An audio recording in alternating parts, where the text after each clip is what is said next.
ಮುಳಬಾಗಿಲು ತಾಲೂಕು ಉತ್ತನೂರು ಗ್ರಾಮದಲ್ಲಿ ಇವತ್ತು ವಿಶೇಷವಾದಂತ ವ್ಯಾಸ ಪೂರ್ಣಿಮೆ, ಭಾರತ ಹುಣ್ಣಿಮೆ ಅಂತಾರೆ. ಭಾರತ ಹುಣ್ಣಿಮೆ ದಿವಸ ಅನಾದಿ ಕಾಲದಿಂದಲೂ ರಥೋತ್ಸವ ನಡ್ಕೊಂಡು ಬರ್ತಾ ಇರ್ತಕ್ಕಂಥದ್ದು ವಾಡಿಕೆ ಇಲ್ಲಿ. ಈ ಒಂದು ವಿಶೇಷವಾಗಿ ಇವತ್ತಿನ ದಿವಸ ಗ್ರಾಮದ ಹುಡುಗರೆಲ್ಲರೂ ಸೇರ್ಕೊಂಡು ಅಲಂಕಾರ, ವಿಶೇಷವಾದಂತ ಅಲಂಕಾರವನ್ನು ಮಾಡಿದ್ದಾರೆ. ಇದರ ಫಲ ಎಲ್ರಿಗೂ ಸಿಕ್ಕಲಿ. 115 ಅಡಿಗಳ ಗೋಪುರ ನಿರ್ಮಾಣ ಆಗ್ತಾ ಇದೆ. ಆದಷ್ಟು ಬೇಗನೆ ಮುಗಿಸ್ಬಿಟ್ಟು ಕ್ಷೇತ್ರದ ಜನತೆ ಸೇವೆಗೆ ಬಿಡೋಣ ಅಂತೇಳಿ ತೀರ್ಮಾನ ಮಾಡಿದ್ದೀವಿ.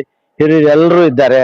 ಎಲ್ಲರೂ ಸೇರ್ಕೊಂಡು, ಈ ಗ್ರಾಮದ ಮುಖಂಡರೆಲ್ಲ ಸೇರ್ಕೊಂಡು ಈ ಒಂದು ಅಭಿವೃದ್ಧಿ ಕಾರ್ಯವನ್ನು ರಾಮರೆಡ್ಡಿ ಅಭಿವೃದ್ಧಿ ಕಾರ್ಯವನ್ನ ಬಾಪ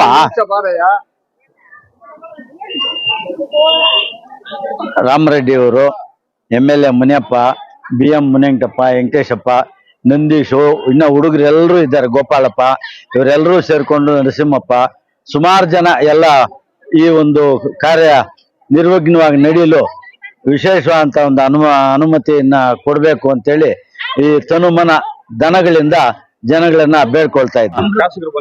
ಬಂದಿದ್ರು ಅವರು ಸಮೃದ್ಧಿ ಮಂಜುನಾಥ್ ಅವ್ರು ಪೂಜೆ ಮಾಡ್ತಾ ಇದ್ದ ಸಮಯಕ್ಕೆ ಸರಿಯಾಗಿ ನಾವು ಅನ್ಕೊಂಡು ಗೋಪುರಕ್ಕಿನ್ನೂ ಅವ್ರದ್ದೇನು ಕೊಡುಗೆ ಇಲ್ಲ.